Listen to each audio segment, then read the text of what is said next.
हाँ जी, सभी को गुड आफ्टरनून। आप सभी का इम्पैक्ट एकेडमी के ऑनलाइन प्लेटफॉर्म पर स्वागत है। कैसे हैं आप सभी? आई होप आप सभी अच्छे होंगे, है ना, स्वस्थ होंगे, मस्त होंगे। हाँ जी, गुड आफ्टरनून ममता, जयपाल। हाँ जी, गुड आफ्टरनून सभी की, गुड आफ्टरनून भाई। ठीक है ना। ये क्या है? अमित कुमार। हाँ जी, स्वागत है आप सभी का। हाँ जी, आ जाइए भी सभी, जल्दी से करते हैं स्टार्ट अपने टॉपिक को। तो कल जो हमारा टॉपिक था, हम कौन सा कर रहे थे? भाषा परिचय का। ये टॉपिक हमारा कल चल रहा था, है ना। तो देखिए, लेकिन ये टॉपिक हमारा पूरा नहीं हुआ, ठीक है ना।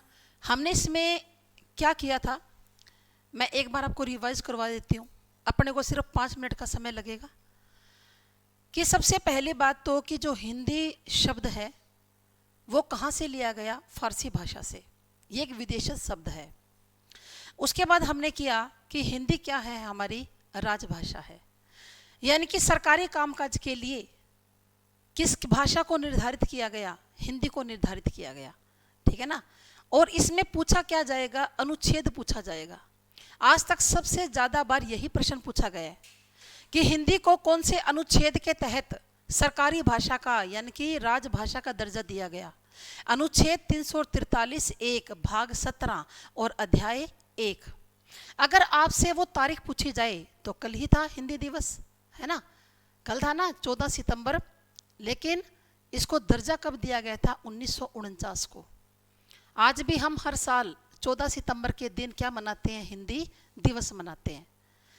फिर हमने किया था भाषा परिवार के बारे में कि भाषा परिवार कितने होते हैं? 4 भारत के।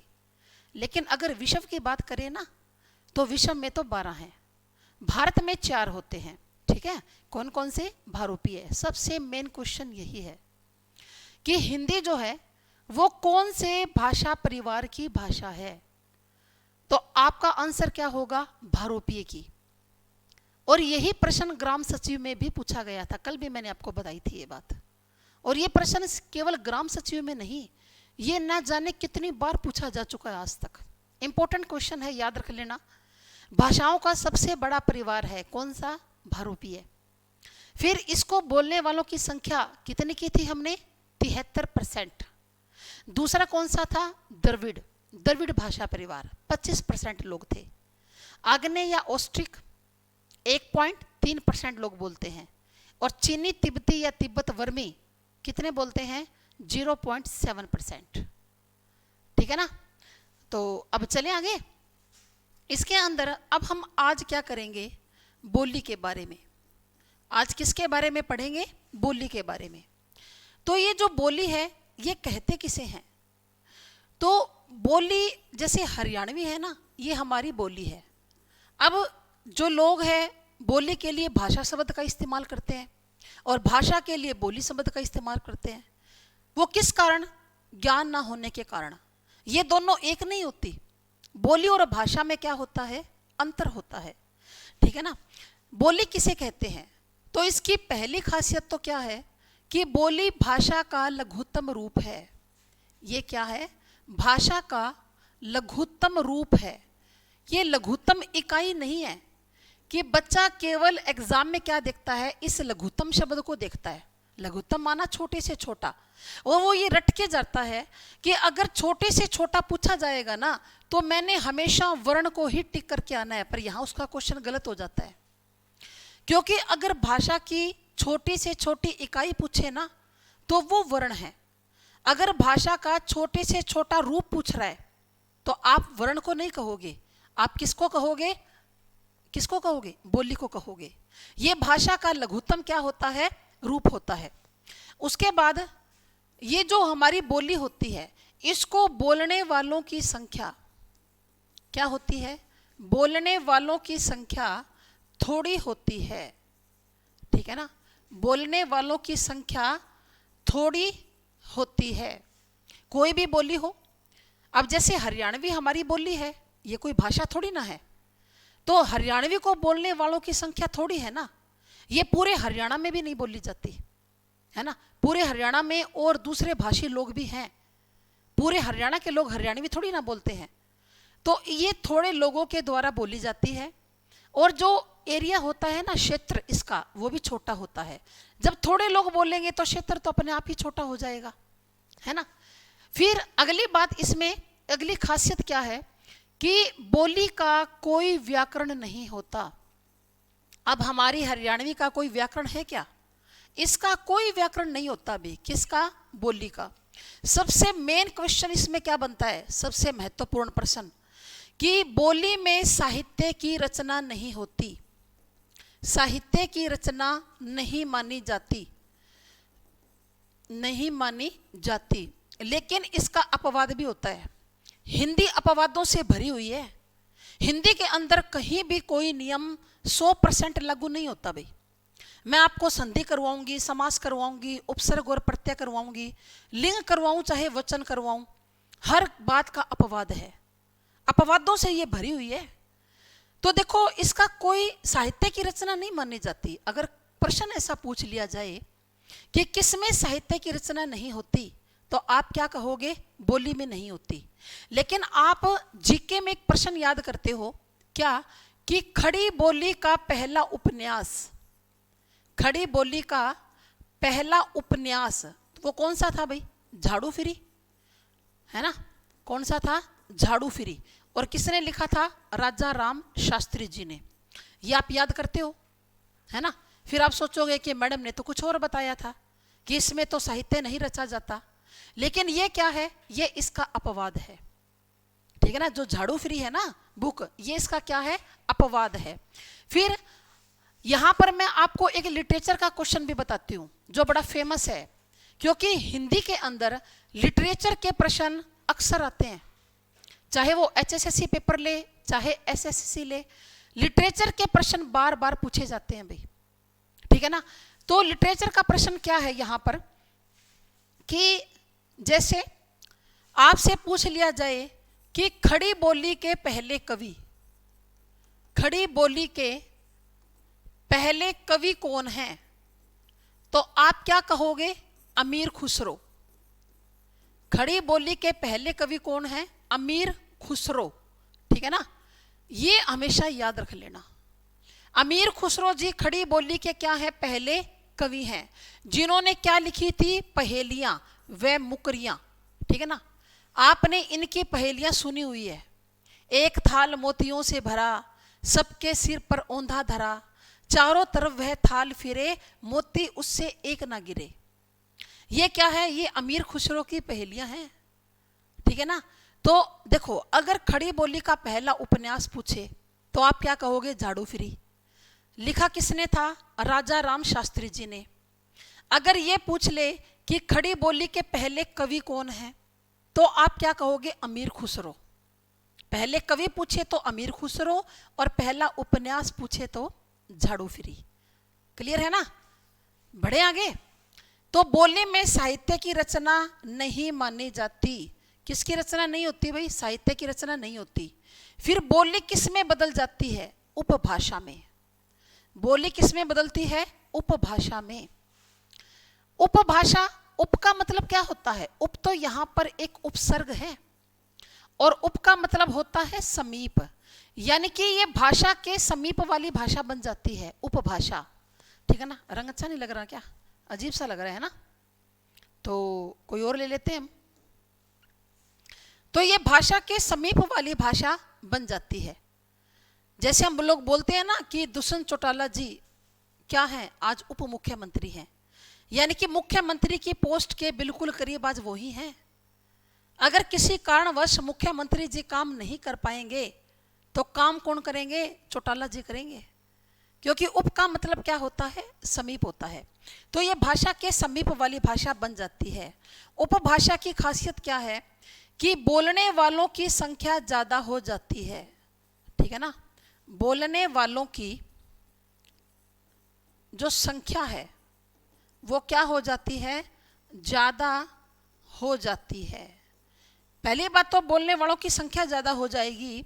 दूसरी बात, व्याकरण का निर्माण, व्याकरण का निर्माण क्या हो जाएगा, शुरू हो जाता है। व्याकरण का निर्माण शुरू हो जाता है।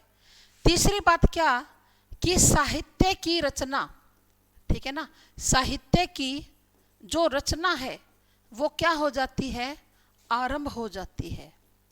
साहित्य की रचना आरंभ हो जाती है। देखो, जब भी किसी बोली को बोलने वाले ज्यादा हो जाए ना, कोई भी बोली हो और उसको बोलने वाले ज्यादा लोग हो जाएं, तो फिर वो बोली नहीं रहती, वो क्या कहलाती है, उपभाषा कहलाती है। और उपभाषा की खासियत क्या, कि व्याकरण का निर्माण शुरू हो जाएगा और उसके बाद क्या है कि जैसे कोई कवि है, लेखक है, कोई नाटक लिख दिया, कोई कहानी लिख दी, है ना, तो इसके अंदर व्याकरण का निर्माण क्या हो जाता है, सॉरी, साहित्य का निर्माण क्या हो जाता है, वो भी स्टार्ट हो जाता है। ठीक है, फिर देखिए, इसको थोड़ा सा यहाँ खिसका देते हैं। ठीक है जी, हाँ जी। अब देखिए, जब भी कोई उपभाषा को बोलने वालों की संख्या क्या हो जाए, ज्यादा, भाई कोई भी उपभाषा हो और उसको बोलने वालों की संख्या क्या हो जाए, ज्यादा, तो वो क्या बन जाती है, फिर वो भाषा बन जाती है। ठीक है ना, किसी भी उपभाषा को बोलने वालों की संख्या जब ज्यादा हो जाए, जब, तो वो क्या कहलाती है, भाषा कहलाती है। भाषा की खासियत क्या होती है कि एक तो बोलने वालों की संख्या बहुत ज्यादा हो जाएगी। अगली बात क्या, कि व्याकरण का निर्माण, व्याकरण का जो निर्माण है वो क्या हो जाता है, पूरा हो जाता है। व्याकरण का जो निर्माण है वो क्या हो जाता है, पूरा हो जाता है। उसके बाद अगली बात, कि ज्यादा मात्रा में साहित्य रचा जाता है। ज्यादा मात्रा में साहित्य रचा जाता है, यानी कि जो कवि होते हैं और जो लेखक होते हैं वो ज्यादा मात्रा में लिखना शुरू कर देते हैं भाई, ज्यादा से ज्यादा लिखते हैं। फिर नाटक, कहानी, उपन्यास, रेखाचित्र, संस्मरण, रिपोर्टाज ज्यादा से ज्यादा लिखते हैं।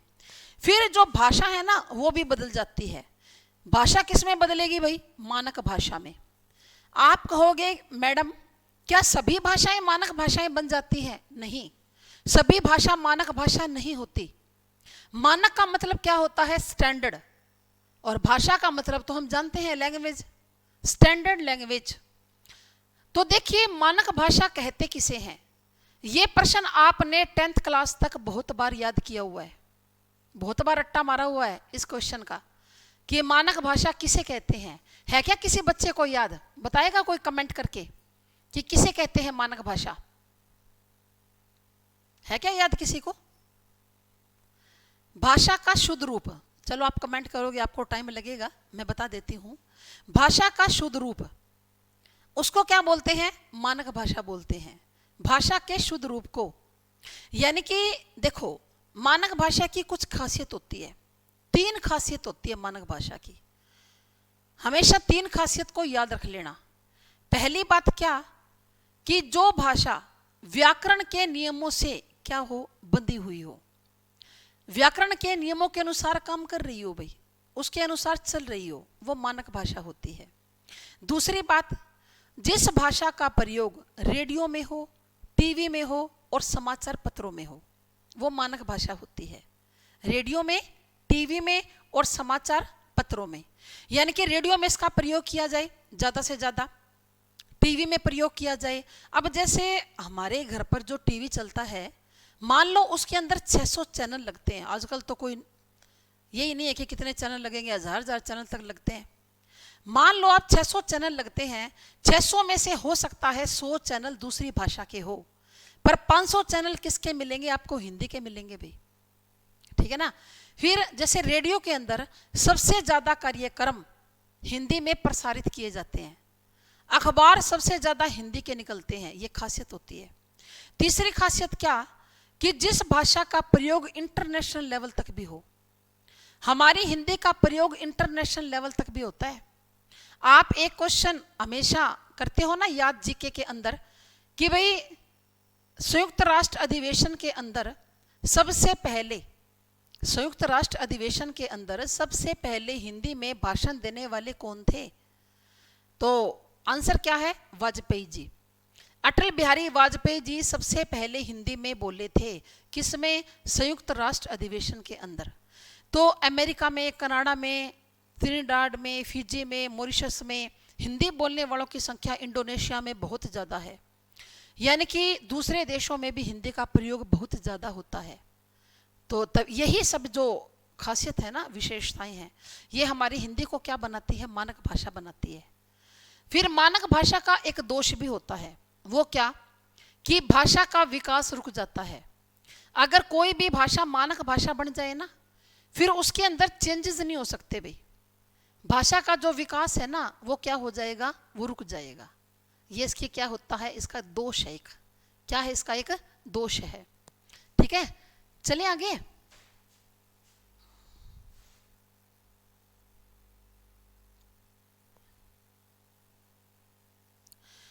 हाँ जी, देखिए, हमेशा आप एक बात याद रखना कि कोई भी एक भाषा हो, इसके अंदर कई क्या हो सकती हैं? उपभाषाएं हो सकती हैं। ठीक है, और एक उपभाषा के अंदर कई क्या हो सकती हैं? बोलियां हो सकती हैं। कई क्या हो सकती हैं? बोलियां हो सकती हैं। एक भाषा में कई उपभाषाएं हो सकती हैं, और एक उपभाषा में कई क्या हो सकती हैं? बोलियां हो सकती हैं। हो सकती है ना? तो हमारी हिंदी के अंदर कितनी हैं? हिंदी के अंदर 5 तो हमारी उपभाषाएं हैं। हिंदी के अंदर 5 तो हमारी उपभाषाएं हैं, और 17 क्या हैं? 17 हमारी बोलियां हैं। ठीक है ना? हिंदी के अंदर 5 तो उपभाषाएं हैं और 17 क्या हैं? बोलियां हैं। और ये जो टॉपिक आपको मैं करवा रही हूं ना, ये मोस्ट इंपॉर्टेंट टॉपिक है। यानी कि ये हिंदी के अंदर आप चाहे एसटेट का पेपर दो, चाहे सीटेट का दो, चाहे एचएसएससी का या एसएसएससी का दो, यहाँ तक कि नेट लेवल तक भी हर साल यहाँ से एक प्रश्न 100% आता है। साल में 2 बार होता है ना नेट का पेपर, तो नेट के पेपर में भी यहाँ से प्रश्न जरूर आता है हर साल। ये बड़ा इंपॉर्टेंट क्वेश्चन है भाई। यहाँ से बार बार एग्जामिनर क्या करता है? क्वेश्चन को उठाता है, और बहुत बार पूछा जा चुका है यहाँ से। तो इसको ध्यान से कर लेना भाई। तो यहाँ तो हम क्या लिखेंगे? उपभाषा। ठीक है ना? और यहाँ क्या लिखेंगे? बोलियां। एक जगह तो लिखेंगे उपभाषाएं, और यहाँ पर क्या लिखेंगे? बोलियां। तो सबसे पहली उपभाषा कौन सी है? राजस्थानी हिंदी। सबसे पहली कौन सी है? राजस्थानी हिंदी।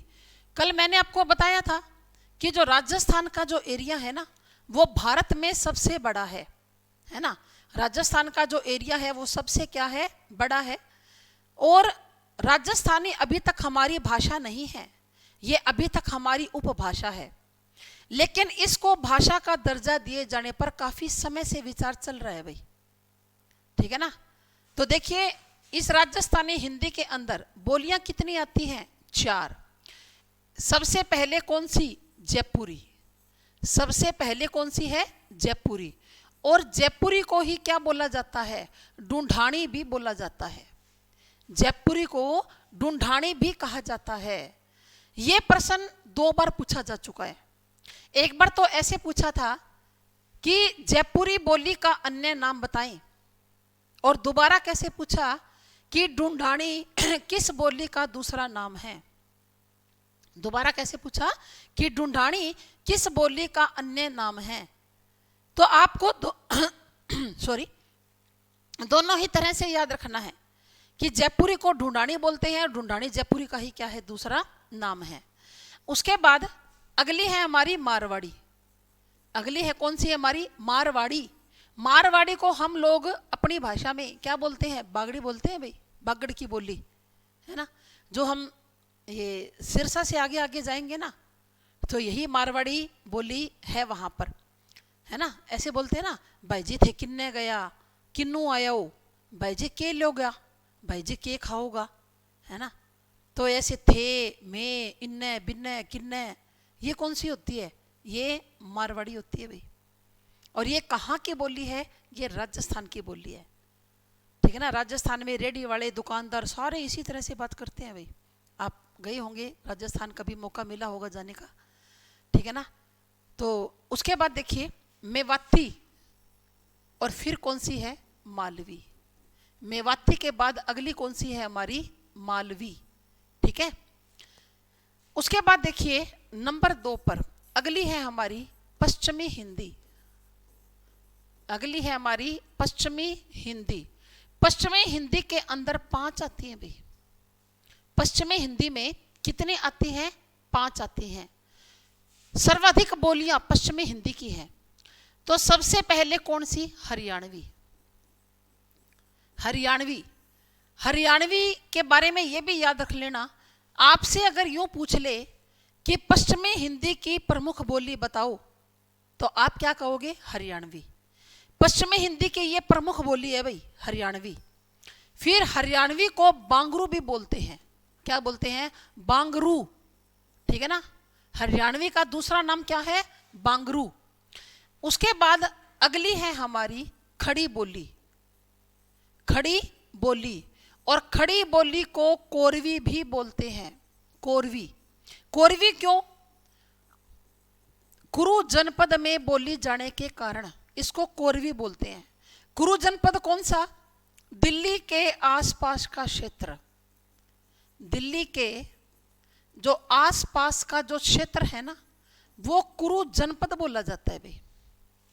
दिल्ली के आसपास का जो क्षेत्र है, इसको क्या बोला जाता है, कुरु जनपद बोला जाता है। तो खड़ी बोली को कोरवी भी बोलते हैं, क्योंकि ये कुरु जनपद में बोली जाती है। कुरु जनपद माना दिल्ली के आसपास का क्षेत्र, ठीक है। उसके बाद देखिए और कौन सी आती है इसके अंदर, ब्रज। ब्रज किसी समय पर भाषा हुआ करती थी, पर जैसे जैसे समय बदला ना, ये क्या बन चुकी है, ये बोली बन चुकी है। ब्रज के बाद नेक्स्ट कौन सी है हमारी, बुंदेली, और अगली कौन सी, कन्नौजी। ब्रज, बुंदेली और कन्नौजी, ये 5 होती हैं किसकी, पश्चिमी हिंदी की। ये 5 किसकी बोलियां हैं, पश्चिमी हिंदी की। उसके बाद देखिए नंबर 3 पर अगली है हमारी कौन सी, पूर्वी हिंदी। अगली है पूर्वी हिंदी।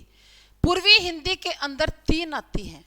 कौन कौन सी, एक तो अवधी, एक बघेली, और उसके बाद अगली कौन सी, छत्तीसगढ़ी। अवधी, बघेली और छत्तीसगढ़ी, ये 3 पूर्वी हिंदी की क्या हैं, बोलियां हैं।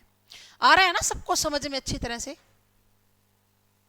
आ रहा है ना सभी बच्चों को अच्छी तरह से समझ में है भाई। तो अवधी, बघेली और छत्तीसगढ़ी। उसके बाद देखिए नंबर 4 पर, नंबर 4 पर है हमारी बिहारी हिंदी। बिहारी हिंदी में फिर 3 आती हैं। कौन कौन सी, एक तो भोजपुरी, एक तो आती है भोजपुरी, ठीक है, एक आती है मगही, और अगली कौन सी है, मैथिली। भोजपुरी, मगही और मैथिली, ये 3 आती हैं किसके अंदर, बिहारी हिंदी के अंतर्गत, ठीक है ना। बिहारी हिंदी के अंतर्गत 3 आती हैं, कौन कौन सी, भोजपुरी, मगही और मैथिली। हाँ जी, नमस्ते जी, बिल्कुल प्रदीप, अच्छा समझ में आ रहा है। नीतीश ने कहा यस मैडम, ठीक है ना। यहाँ से अमित कुमार, ममता, ठीक है ना। 3 रिपीट करो, कहाँ की है, 3 रिपीट करो। 3 कौन सी है, पूर्वी हिंदी, अवधी, बघेली, छत्तीसगढ़ी, ये 3 आती हैं। बिहारी में भोजपुरी, मगही और मैथिली। आपको इनके अंदर ये याद करने की जरूरत नहीं है कि ये कहाँ बोली जाती है, इनका कौन सा एरिया है, कौन सा क्षेत्र है। बस आपसे क्वेश्चन केवल ये पूछा जाएगा कि बघेली कौन से उपभाषा में आती है, या यूं पूछ लेगा इनमें से पूर्वी हिंदी की कौन सी है या कौन सी नहीं है। ज्यादा डिटेल में आज तक कभी नहीं पूछा, ना ही पूछेगा कि इनका क्षेत्र कौन सा है। इनमें से जैसे कोई तो भरतपुर क्षेत्र में, कोई अलवर क्षेत्र में बोली जाती है, कोई मिथिला जनपद में बोली जाएगी, इस तरह से है भाई, ठीक है ना। और ये जो मैथिली है, इसको आप देखकर पजल मत होना कि भाई मैडम ने ये जो मैथिली करवा दी, तो ये मैथिली तो मैंने कल भी लिखवाई थी, मैथिली तो मैंने लिखवाई थी कल भी। कहाँ पर, मैंने आपको ये बताया था कि 2003 में मैथिली को भाषा बना दिया गया। बोडो, डोगरी, मैथिली और संथाली, है ना।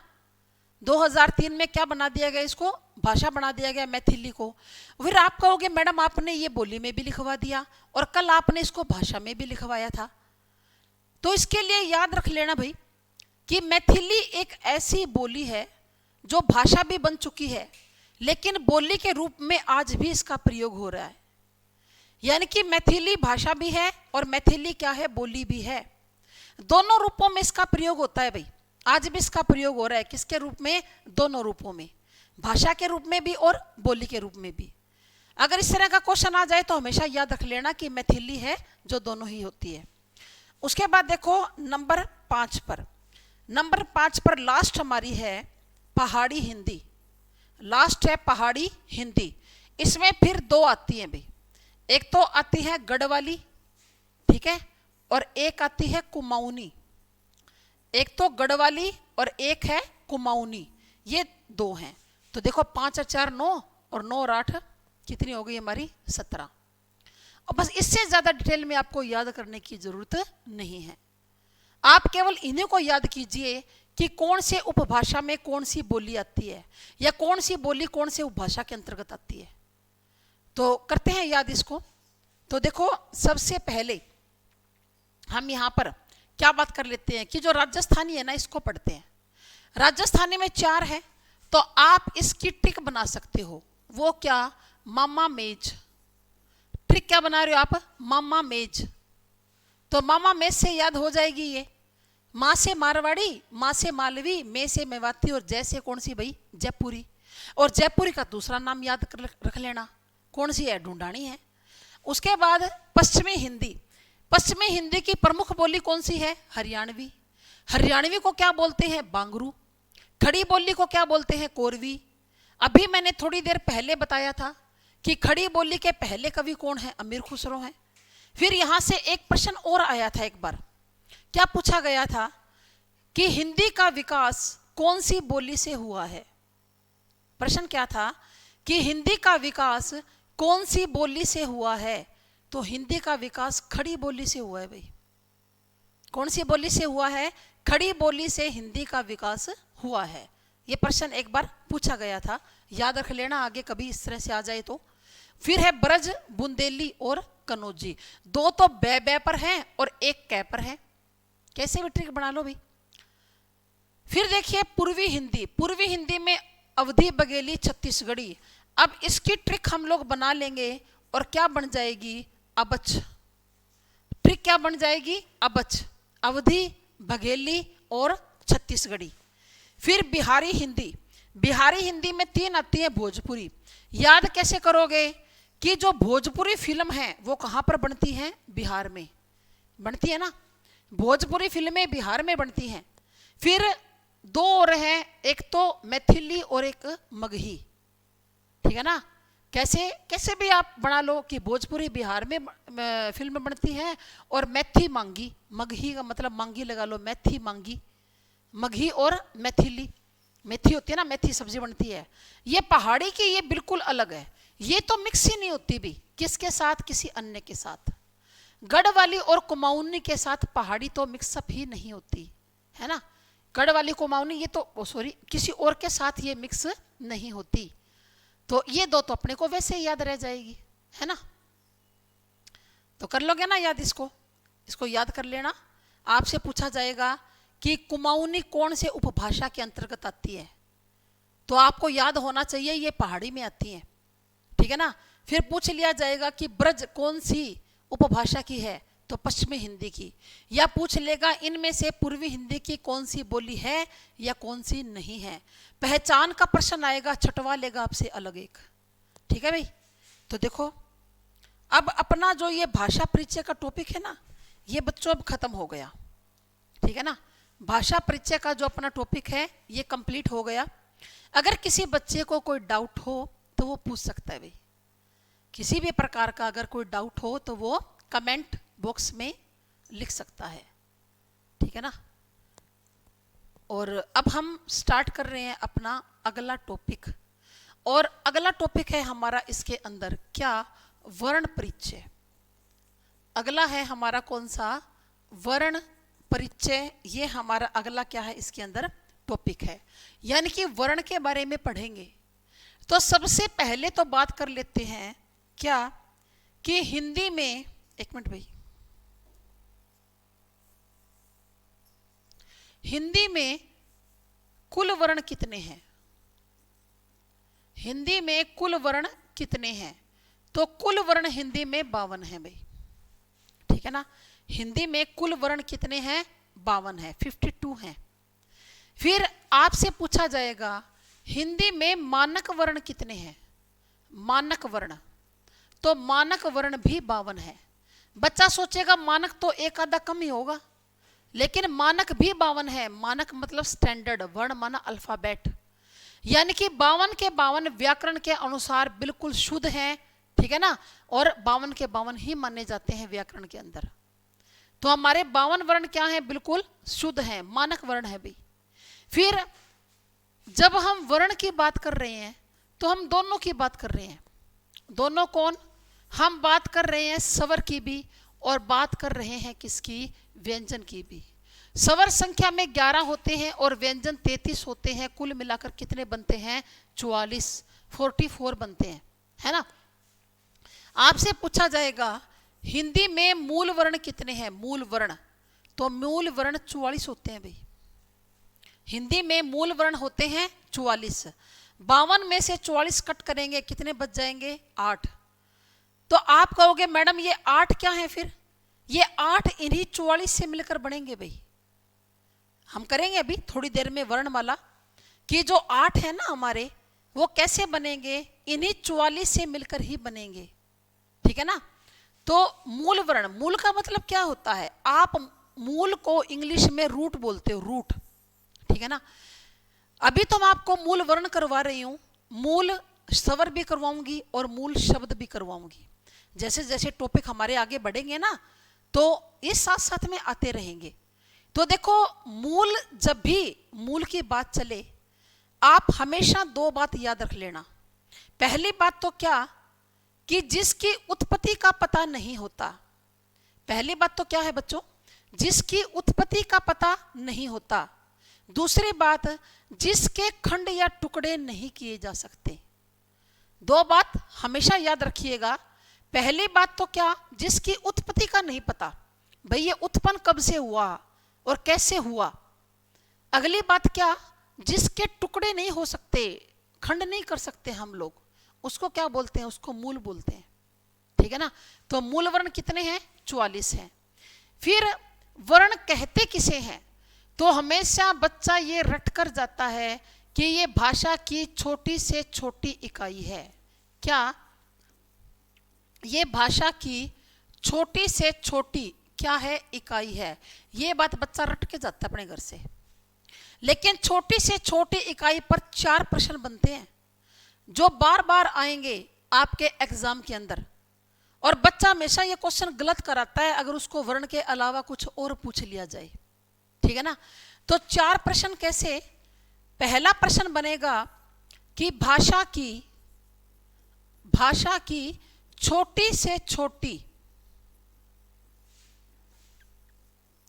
मौखिक इकाई का नाम बताएं। भाषा की छोटी से छोटी मौखिक इकाई का नाम बताएं। तो वो कौन सी है?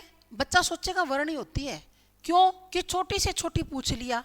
लेकिन मौखिक इस शब्द पर तो बच्चे का ध्यान ही नहीं जाता। मौखिक शब्द कैसे बना?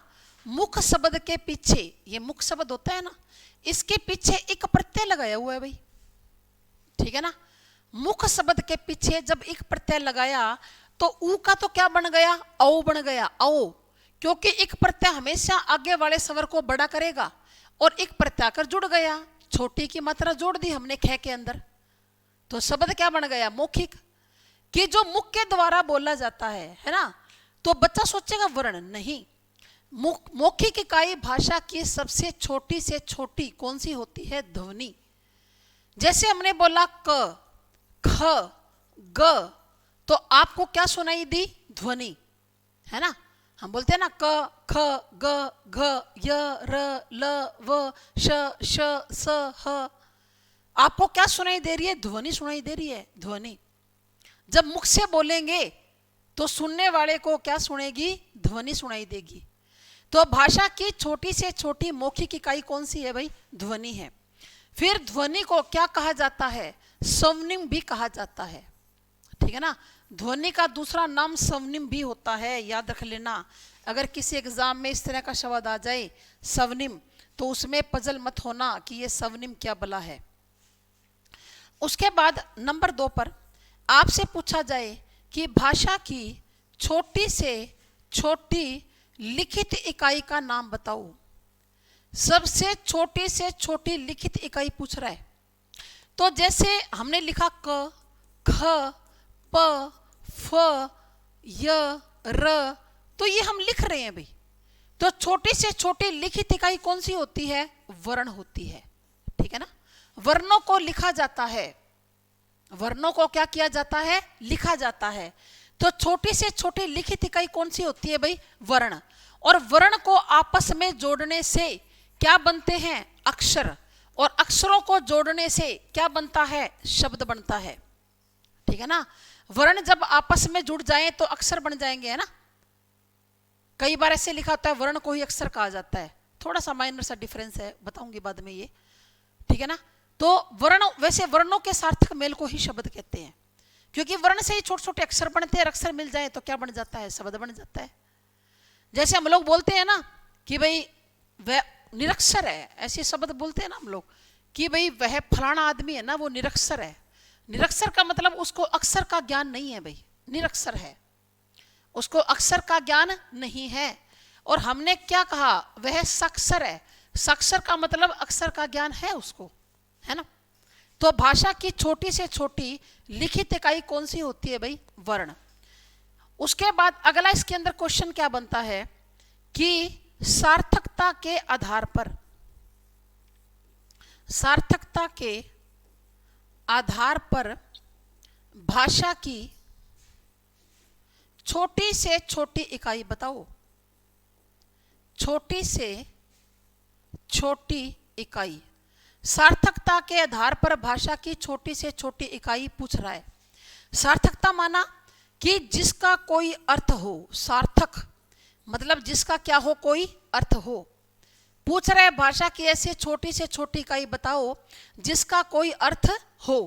अब जैसे मैंने लिखा क, ख, प, फ, मैं कह दूं इनका अर्थ बताना भाई, इनका क्या मतलब होता है? आप कहोगे मैडम इनका क्या मतलब है? कै का क्या मतलब है? और टे का क्या मतलब है? ना ही से का कोई मतलब है। वर्णों का कोई मतलब थोड़ी ना होता है ना। वर्णों का कोई भी अर्थ नहीं होता। ये कह रहा है कि ऐसा बताओ कि कोई अर्थ हो, उसके आधार पर भाषा की छोटी से छोटी इकाई कौन सी होती है भाई? शब्द होती है। शब्दों का अर्थ होता है, ठीक है ना। जैसे जैसे हमने यहां पर लिख दिया क्या कि पानी। अब पानी का तो अर्थ है ना, पानी का क्या है? अर्थ है। फिर हमने यहां पर लिख दिया खेत, तो खेत का अपना अर्थ है, ठीक है। फिर हमने यहां पर लिख दिया क्या? मान लो किताब शब्द लिख दिया, तो इसका अपना अर्थ है। तो भाषा की छोटी से छोटी इकाई कौन सी होती है भाई? शब्द होती है। किसके आधार पर? सार्थकता के आधार पर। उसके बाद व्याकरणिक, व्याकरणिक पूर्णता के आधार पर, व्याकरणिक पूर्णता के आधार पर भाषा की छोटी से छोटी इकाई बताओ। यह कहता है जहां पर व्याकरण के नियमों का पूर्णता के साथ क्या किया जाए? पालन किया जाए। जहां पर व्याकरण के नियमों का पूर्णता के साथ क्या किया जाए? पालन किया जाए। ऐसी भाषा की छोटी से छोटी इकाई बताओ कौन सी होती है। तो मैंने लिखा पानी, खेत, किताब, तो इनमें भला कौन सा व्याकरण का नियम लगा है भाई? कोई नहीं लगा ना। अब किताब में कौन सा नियम लगा है व्याकरण का? कोई भी नहीं लगा। लेकिन ये तो कह रहा है कि व्याकरण का जो नियम है ना, उसका पूर्णता के साथ पालन होना चाहिए। ऐसी भाषा की छोटी से छोटी इकाई कौन सी होती है भाई? वाक्य। क्योंकि वाक्य में व्याकरण के नियम लगते हैं।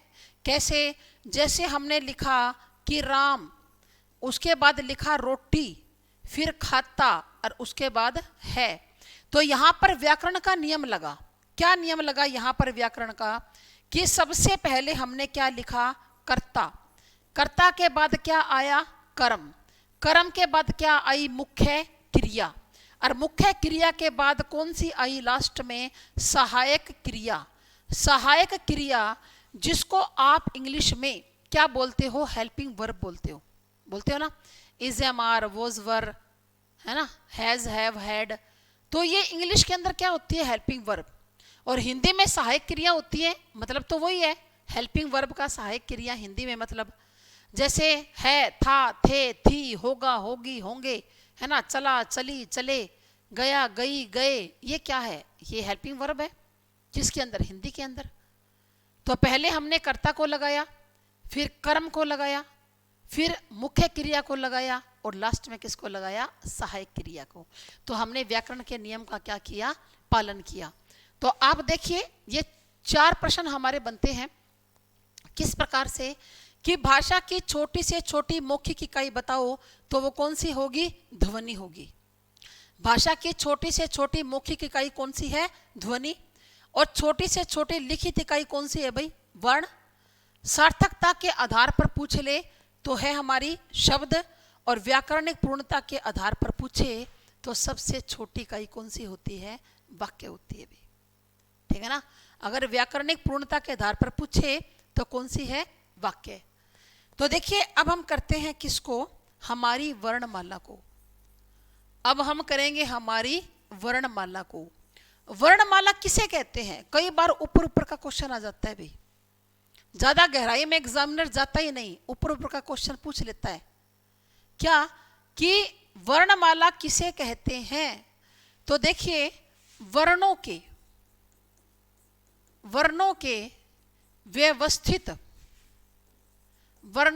व्यवस्थित क्रम को क्या कहते हैं, वर्णमाला कहते हैं। वर्णों के व्यवस्थित क्रम को हम लोग क्या बोलते हैं, वर्णमाला कहते हैं।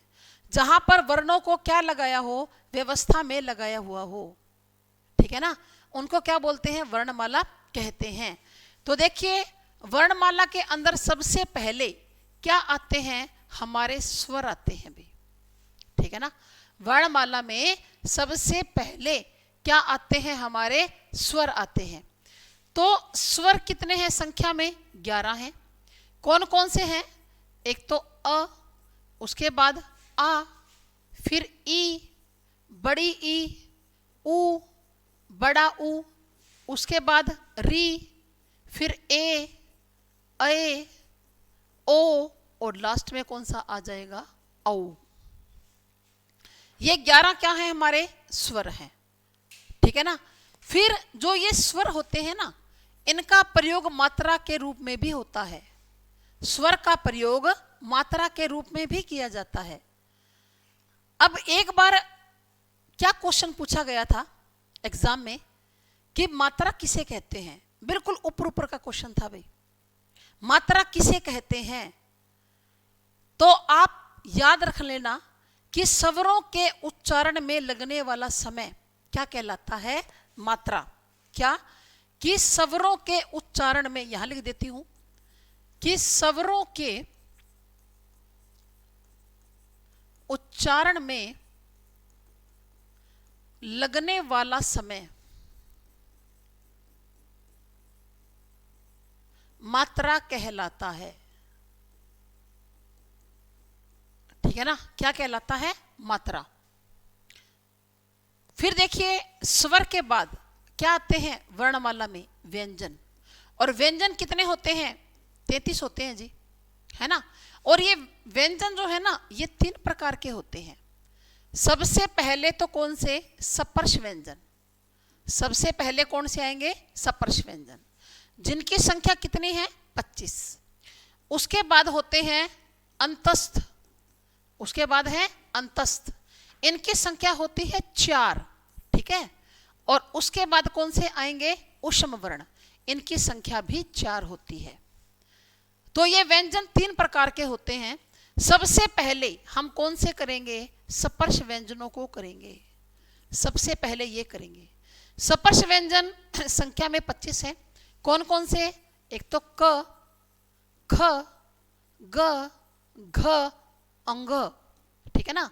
फिर च, छ, ज, झ, य। फिर आता है ट, ठ, ड, ढ और अण।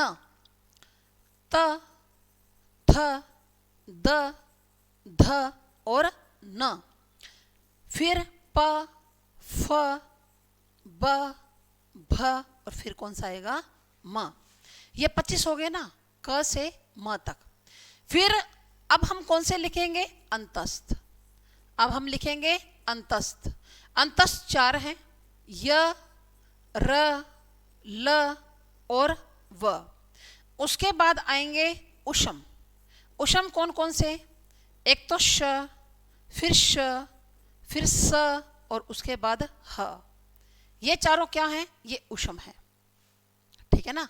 ये हमारे 33 क्या हो गए, व्यंजन हो गए। यानी कि हमने 11 तो स्वर कर लिए और क्या कर लिए, 33 व्यंजन। यानी कि जो 44 है ना मूल, वो हमारे हो चुके हैं। अब हम 8 और करेंगे। कौन से 8, जो इन्हीं 44 से मिलकर बनेंगे भाई। 8 कौन से करेंगे, जो इन्हीं 44 से मिलकर बनेंगे। तो देखिए हिंदी के अंदर जो 4 है ना, 4 वो क्या होते हैं, संयुक्त व्यंजन होते हैं।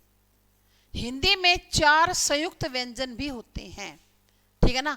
व्यंजन मूल तो 33 है। मूल व्यंजन अगर पूछ ले ना आपसे कि मूल व्यंजन कितने हैं, तो आप 33 ही कहोगे। लेकिन 4 संयुक्त और भी होते हैं, ये मूल में नहीं आएंगे भी, फिर ये मूल में नहीं आएंगे। तो संयुक्त व्यंजन 4 हैं और एक संयुक्त व्यंजन 1.5 वर्ण से मिलकर बनेगा। ठीक है ना। संयुक्त का क्या मतलब होता है, इकट्ठा। संयुक्त का क्या मतलब है, इकट्ठा। यानी कि जो इकट्ठा होने से बनेंगे व्यंजनों के। कैसे बनेंगे, इकट्ठा होने से बनेंगे। ये 4 हैं, कौन कौन से, श, त्रय, जय और श्रय। यहां से बहुत बार क्वेश्चन पूछा जाता है। क्या क्वेश्चन पूछा जाता है, इनकी फॉर्मेशन आती है एग्जाम के अंदर कि श कैसे बना है, त्रय कैसे बना, जय कैसे बना या श्रय कैसे बना। तो देखो ये श कैसे बना, आधा क प्लस में आधा श और प्लस में क्या आएगा, ए आएगा। आधा क, श कैसे बनता है भाई, आधा क आधा श और प्लस में क्या आ जाएगा, ए आ जाएगा। ठीक है ना। तो ये जो ए है ना, ये तो एक स्वर है। एक स्वर केवल एक ही व्यंजन को पूरा करेगा, इन दोनों को ये पूरा नहीं कर सकता। कहीं आप सोचो ना कि भाई एक स्वर है, क्या दोनों को पूरा कर देगा, कभी भी नहीं करेगा। एक स्वर केवल एक ही व्यंजन को पूरा करेगा, और किसको, जो उसके आगे खड़ा है। उससे आगे वाले के पास ये कभी भी नहीं जाएगा, वो आधा ही रहेगा। ठीक है ना। कैसे, आपको एग्जाम में इतना खोलकर नहीं देगा, ऐसे देगा, आधा क और पूरा श, ऐसे देगा भाई। आपको एग्जाम में कैसे देगा, आधा क और पूरा श। आपसे पूछ लेगा श कैसे बना, तो आपको आंसर में मिलेगा क प्लस में से ऐसे बना। दूसरा ऑप्शन बना देगा क प्लस में से ऐसे बना। एक बना देगा क प्लस में से और एक बना देगा क प्लस में से। ये 4 ऑप्शन इस तरह से बना देगा और आपको सही की पहचान करवा लेगा कि श कैसे बना हुआ है। ठीक है ना, श कैसे बना हुआ है।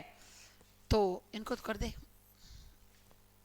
अब देखिए उसके बाद त्रय कैसे बनता है भाई, आधा तय, एक मिनट, ये कैसे बनता है, आधा तय आधा रे और प्लस में क्या आ जाएगा, ए। कैसे, आधा तय प्लस में रे, क्योंकि ए किसके अंदर मिल जाएगा, रे के अंदर मिल जाएगा। ठीक है ना। एक मिनट मैं आपको ये समझा दूं क्या, कि हिंदी में जो रे होता है ना, वो 3 तरह से आता है भाई। कैसे, जैसे हमने लिखा प्रथम, या हमने लिख दिया प्रणव, प्रथम प्रणव, या क्या लिखा क्रम। ठीक है ना, या क्या लिख दिया, प्रयास लिख दिया। दोबारा लिखते हैं इसको, क्रम, या क्या लिख दिया, प्रयास लिख दिया। तो एक तो रे का ये रूप आता है, ये जो पैर में आपको दिखाई दे रहा है ना, ये रे है, और वो भी कौन सा, पूरा, पूरे वाला रे है ये। अगर आप प्रथम को खोलकर लिखोगे ना, तो आप कैसे लिखोगे, इस तरह से लिखोगे, है ना बच्चों। पे आधा, उसके बाद रे और थे और मैं। तो रे की एक खासियत होती है क्या, कि इसके अंदर आदर देने का बड़ा भाव होता है। आप इस तरह से इसको याद कीजिए कि अगर रे के आगे कोई आधा वर्ण होगा ना, और रे खुद पूरा होगा, रे खुद तो पूरा होगा, और उसके आगे कोई वर्ण क्या होगा, आधा, तो रे कहां आ जाएगा, पैर में आ जाएगा भाई। रे उसको इज्जत देने के लिए कहां आ जाएगा, पैर में आ जाएगा, है ना। तो प्रणव, प्रणव में क्या, पे आधा और रे पूरा, अणे और वे, ऐसे बना प्रणव। रे कहां आ गया, ये देखो पैर में आ गया। एक रे का रूप होता है, जैसे हमने लिखा ना परव, फिर लिखा शर्म, फिर लिख दिया गर्व, फिर लिख दिया धर्म। तो ये जो सिर पर है ना, ये भी रे है, ये भी क्या है, रे है, लेकिन ये आधा रे है। और ये बोला कहा जाता है, जिसके सिर पर लगता है ना, उससे पहले बोला जाएगा, परव, शर्म, गर्व, धर्म। और ये जो पैर में रे लगेगा ना, ये जिसके पैर में लगता है, बोला उसके बाद जाएगा, अरे है भी उसके बाद। ये देखो पै के बाद ही तो रे है, प्रथम, है ना, पै के बाद ही क्या है, रे है। तो ये तो भारी वाला है, यानी कि पूरा है ना, और ये क्या है, ये हल्का है ना। आप इस बात को कैसे याद रखेंगे, इसको ऐसे याद करो कि भारी चीज को जमीन पे रखा जाता है, हल्की चीज को ऊपर उठाया जा सकता है।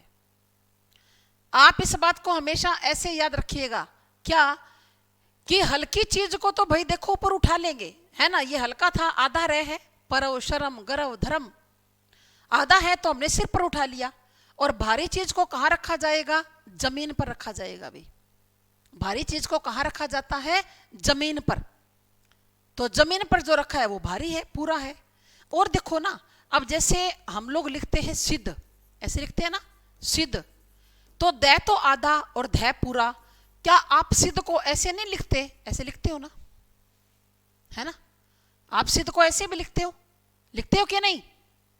तो ये जो धै पूरा है, भारी है, ये किस में आ गया, पैर में आ गया। और देखो, जैसे आप विद्यालय लिखते हो, विद्यालय ऐसे लिखते हो ना, तो आप इसको इकट्ठा करके भी लिख सकते हो, वी आधा दे, ये क्या है, आधा दे, और पैर में क्या आ जाएगा, ये और ले और ये, तो क्या बन गया, विद्यालय।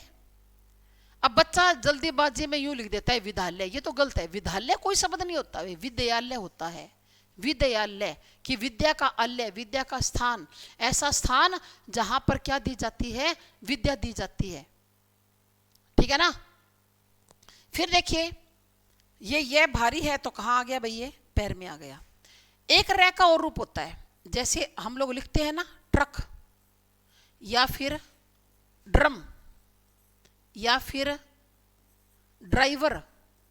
ये क्या है भाई, रे की तो साउंड यहां भी आ रही है, ट्रक, ड्रम, ड्राइवर। और फिर दूसरी बात, इसका ऐसा रूप क्यों है, तो देखो ये वही वाला रे है, भारी वाला, जमीन पर रखा हुआ है तो भारी है, ये तना तो कन्फर्म है अपने को। अब जैसे टे है, अब टे के ये रे ऐसे नहीं लग सकता, अगर डे के भी ऐसे लगा दे तो अजीब सा भद्दा लग रहा है ना, भद्दा कितना अजीब लग रहा है। और वर्ण भी क्या हो चुका है, विकृत। फिर बोला ये कहा गया कि इनके पैर में ऐसे लगा दो, क्यों, इन दोनों के पैर गोल हैं भाई, अब खड़ी पाई नहीं है रे को लगाने के लिए, इन दोनों के पैर क्या है, गोल है, खड़ी पाई नहीं है। तो हम कैसे करेंगे, रे को ऐसे लगा दो, लेकिन इस रे को खड़ा होने के लिए एक एक क्या दे दो, स्टैंड दे दो। रे को खड़ा होने के लिए क्या दे दो, स्टैंड दे दो। हमारा वर्ण विकृत भी नहीं होगा और काम भी अपना बहुत बढ़िया तरीके से चल जाएगा। तो ये वही भारी वाला रे है, करण, ये प्रणव और प्रथम और प्रयास वाला, इसमें कोई फर्क नहीं है। पर यहां पर ऐसा क्यों लगा, क्योंकि खड़ी पाई थी लगाने के लिए, इन दोनों के पैर गोल थे, खड़ी पाई नहीं थी। क्लियर है क्या, आ रहा है ना सबको समझ में। तो चलो जी आगे, अब देखते हैं। हम यहां पर लिख रहे थे, अब जय, जय कैसे बना? आधा जय और आधा ये, और प्लस में क्या आ जाएगा? ए। तो आधा जय और ये गे नहीं होता भी बच्चों, ये गे नहीं होता। आप बोलते हो ना ज्ञानी, ज्ञानवान, विज्ञान। संस्कृत में विज्ञान नहीं कहा जाता था, विज्ञान। संस्कृत में इसका उच्चारण विज्ञान था, क्योंकि गे तो इसकी फॉर्मेशन में ही नहीं है। लेकिन धीरे धीरे जैसे समय बदला ना, ये हिंदी में विज्ञान हो गया। ज्ञानी को ज्ञानी बोलने लग गए लोग, है ना। यानी कि जो प्रोनाउंसिएशन है ना, वो क्या हो गया? गलत हो गया। ये गे होता ही नहीं है इसके अंदर, इसमें तो जय होता है, जय। ठीक है ना। विज्ञान। श्रय, ये देखो वही भारी वाला रे, आधा शय आधा रे और प्लस में क्या? ए। तो आप इसको कैसे लिख सकते हो? आधा शय और पूरा रे, है ना। ये भारी वाला रे तो है ही, और क्या है? तो ये हमारे 4 और जुड़ गए। इसके बाद देखो, अब हम करते हैं कौन सा? ये कितने हो गए? 33 और 4 37। हिंदी में 2 अयोगवाह होते हैं, अयोगवाह। अयोगवाह कौन से? एक तो ये जो सिर पर बिंदी आती है, और एक ये जो साइड में बिंदी आती है। जो सिर पर बिंदी आती है ना, इसको क्या बोलते हैं? इसको अनुस्वार बोलते हैं भाई, ठीक है ना। और इसका उच्चारण होता है लगभग न की तरह। और जो साइड में बिंदी आएगी, इसको क्या बोला जाता है? विसर्ग। और विसर्ग का उच्चारण है की तरह होता है, ठीक है ना। विसर्ग का उच्चारण कैसे होता है? की तरह होता है। ये अनुस्वार है, ये विसर्ग है। इनको अयोगवाह क्यों कहा जाता है? क्योंकि ये दोनों योग नहीं बनाते, ना तो ये स्वर के साथ अपना योग बनाते और ना ही ये व्यंजनों के साथ अपना योग बनाते, लेकिन फिर भी ये वर्णमाला में अपना महत्वपूर्ण स्थान रखते हैं। ये स्वर नहीं है, ये व्यंजन भी नहीं है। अच्छा, फिर आपने कई बार देखा होगा कि इन दोनों को यहां लिखा होता है, कई बार कोई नोट्स में, कोई किताब में ऐसे लिख देते हैं भाई। और एक बार ऐसा क्वेश्चन भी आया था कि अयोगवा सहित स्वर कितने होते हैं? तो अयोगवा सहित स्वर कितने होते हैं? 13। तो वहां तो 13 ही आंसर आना चाहिए। यहां पर केवल इनको बैठने की जगह दी गई है कि आप यहां बैठिए, विराजिए, पर अपने आप को स्वर मत समझना। आप स्वर नहीं हो, आप व्यंजन भी नहीं हो। इनको केवल यहां पर बैठने की जगह दे रखी है भाई, ठीक है ना। तो ये दोनों क्या हैं? ये ना स्वर हैं ना व्यंजन हैं। इन दोनों के साथ अपना योग नहीं बनाते, लेकिन फिर भी ध्वनि को क्या करते हैं? वहन करते हैं। फिर भी इनकी ध्वनि है अपनी, फिर भी इनका महत्वपूर्ण स्थान है वर्णमाला के अंदर, ठीक है। अब लास्ट हमारे रह गए, लास्ट हमारे रह गए कितने? लास्ट हमारे रह गए 2 रह गए ना। अरे कितने करे थे? 33 और 11 44, 44 और 4 48, 48 और 2 50, और अब 2 रह गए। अब जो 2 है ना, उनको बोला जाता है, देखो मैं यहां लिख दूं, यहां अपने पास स्पेस पड़ा है, वहां थोड़ा है। इनको उत्क्षिप्त वर्ण बोला जाता है, ठीक है ना। या इनको द्विगुण वर्ण भी बोला जाता है, या इनको विकसित वर्ण भी कहा जाता है, या फिर इनको ताड़न जात भी कहा जाता है। आप ये चारों नाम याद रखिएगा। कौन कौन से हैं? एक तो डे के पैर में बिंदी और एक ढे के पैर में बिंदी। जहां डे और ढे के पैर में बिंदी आती है, देखो अपने पास डे और ढे हिंदी में यहां भी थे, लेकिन इनको बाद में क्या किया गया है? विकसित। पैर में बिंदी लगाकर, ये डे था, ये अड़ है, ये ढे था, ये अड़ है। सड़क, क्या बोलते हो आप? सड़क। डे अढ़े, ढे अढ़े, है ना। तो इनके जो पैर में जो बिंदी लगाई गई है ना, इनको बाद में विकसित किया गया है। फिर ये 2-2 गुण वाले होते हैं, एक बार यहां काउंट होते हैं, एक बार यहां। उत्क्षिप्त, उत्क्षिप्त का मतलब क्या होता है? उछलना। उत्क्षिप्त संस्कृत का शब्द है और हिंदी में इसका मतलब क्या होता है? उछलना। यानी कि जो जीभ के उछलने से बोले जाते हैं, जब बोलते हैं ना तो जीभ उछलती हुई सी लगती है। वो कैसे? देखो हमारे मुख के अंदर उच्चारण स्थान होते हैं भाई। उच्चारण स्थान तो मैं आपको कल करवाऊंगी, आज तो अपने पास इतना समय नहीं है। तो जो हमारी जीभ के ऊपर छत लगी हुई है ना, इसके पीछे के भाग को तो क्या कहते हैं? तालु। और आगे के भाग को क्या कहते हैं? मूर्धा। आगे का भाग कौन सा? ये जो हमारे ऊपर वाले दांत है ना, इनके जस्ट पीछे का भाग यानी कि मसूड़ों से पिछला भाग, ये क्या होता है, ये बच्चों मुर्दा होता है।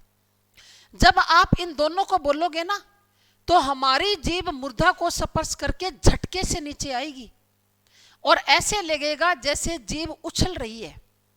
बोलकर देखिए, ड ढ ड ढ। हम जो ये वर्ण का टॉपिक कर रहे हैं ना, अब तक तो आपके बोलने का काम नहीं था इतना, लेकिन आगे जो मैं कल करवाऊंगी ना आपको, जितना भी, मेरे ख्याल से 2 लेक्चर आराम से लग जाएंगे। हाँ, 2 लेक्चर में जितना भी करवाऊंगी आपको बोल के देखना पड़ेगा मेरे साथ साथ। आप जहां भी बैठे हैं, अपने घर में बैठे हैं, जहां भी हैं, आप अगर बोलकर देखोगे तो आपको ऐसा समझ में आ जाएगा, जिंदगी में कभी नहीं भूलोगे। अलप प्राण महाप्राण सह गोस ए गोस उच्चारण स्थान। अगर बोलकर नहीं देखोगे तो रट्टे मारते घूमोगे, फिर तो और कोई ऑप्शन ही नहीं है अपने पास, है ना। तो इन दोनों को बोलते समय, ओहो ये तो क्लियर कैसे हो गया भाई, अच्छा ठीक है जी। तो हमारी जीभ कैसी लगती है, उछलती हुई सी लगती है। जैसे हम बोलते हैं ना ड ढ, जीभ उछलकर जैसे नीचे आई है ना। फिर देखो इनको ताड़न जात, ये ताड़न जात क्या है, ताड़न जात, हमें हर एक शब्द को समझना चाहिए, हमें हर एक शब्द को समझना चाहिए कि इसका ये नाम क्यों रखा हुआ है, कोई तो कारण होगा। ताड़न जात, ताड़न, ताड़न का मतलब क्या होता है, मारना। देखो यहां लिख देती हूं मैं, देखो ताड़न, ताड़न का मतलब क्या होता है, मारना। और जात का मतलब क्या होता है, उत्पन्न होना। जात का मतलब क्या होता है, उत्पन्न होना। और ताड़न का मतलब मारना, जो जीभ के ताड़े जाने से उत्पन्न होते हैं। ताड़न, ताड़न मारना होता है, से मारना, ठीक है ना। मतलब ये दोनों कैसे बोले जाते हैं, कैसे उत्पन्न होंगे, जीभ के द्वारा मुर्दा को मारने से। जो मुर्दा है ना ऊपर, ऊपर वाले दांतों के जस्ट पीछे का भाग, वहां पर जीभ थप्पड़ मार के नीचे आ जाएगी, यूं लगा लो बस, है ना। बोलकर देखो, ड ढ, एकदम जीभ ऊपर उठेगी और मुर्दा को मार के नीचे आएगी, है ना। अपनी भाषा में समझ लो, थप्पड़ मार के आएगी। बोल के देखो, ड ढ ड ढ, आ रही है ना जीभ, मुर्दा को मार के नीचे आ रही है। यानी कि जो मारे जाने से क्या होते हैं, उत्पन्न होते हैं। कैसे उत्पन्न होते हैं भाई, मारे जाने से होंगे। कौन मारेगा, जीभ के द्वारा मुर्दा को मारे जाने से जो क्या होते हैं, उत्पन्न होते हैं। तो हमारे ये 52 वर्णों की जो वर्णमाला है ये हमने कर ली भाई, जिसके अंदर 11 स्वर हैं, 33 व्यंजन है, 4 संयुक्त व्यंजन है, 2 अयोगवा हैं और 2 उत्क्षिप्त द्विगुण विकसित या ताड़न जात वर्ण है। आप सबको समझ में आ गई होगी ना वर्णमाला, ये तो मेन है। जब वर्णमाला समझोगे तभी वर्ण का टॉपिक सारा समझ में आएगा भाई, ठीक है। क्लियर है सबको, क्लियर है क्या, करो कमेंट। अपनी वर्णमाला सभी को क्लियर है, समझ में आ गई, कोई दिक्कत तो नहीं है। अगर कोई डाउट हो तो आप पूछ सकते हैं भाई, पूछ लिया करो लास्ट के अंदर। कोई दिक्कत हो तो लास्ट में क्या, बीच में भी पूछ लो, चाहे कोई दिक्कत नहीं है मेरे को तो। चाहे आप एक बात को 10 बार पूछो, है ना। चलो जी, फिर करते हैं क्लास को एंड, ठीक है ना। आज हमने वर्णमाला तक कर लिया। कल हम अब इनको उठाएंगे एक एक करके कि स्वर किसे कहते हैं, है ना, व्यंजन क्या है, फिर इसके अंदर इनके जो भेदों के बारे में समझाने का तरीका बहुत अच्छा है मैडम आपका। चलिए जी, थैंक यू। आपको समझ में आना चाहिए भी, आप बच्चों को समझ में आ जाता है ना, तो सबसे बड़ी बात यही है मेरे लिए, ठीक है ना। तो चलिए जी, आप सभी का थैंक यू, आप सभी का धन्यवाद। जय हिंद, जय भारत।